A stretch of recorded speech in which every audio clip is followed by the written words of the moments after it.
Сегодня у нас свечи с уникальным звучанием. Встречайте!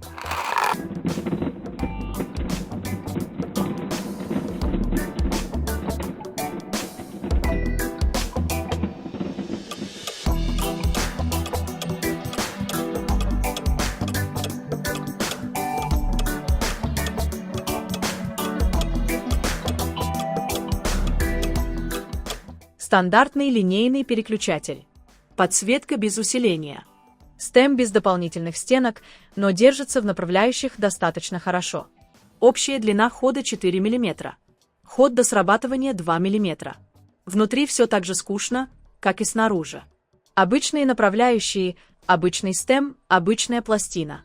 И если бы не набор материалов и не их звук, свечи остались бы без внимания. Все составляющие изготовлены из нейлона, однако в состав стема производитель явно что-то подмешал и назвал это нейлон Pro.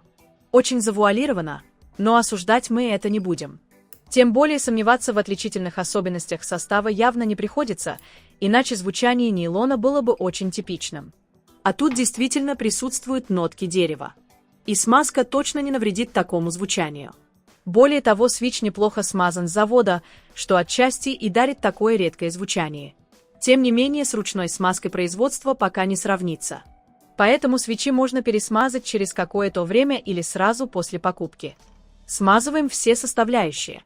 Направляющие в крышке, стем с 3 сторон и немного верхнюю крышку.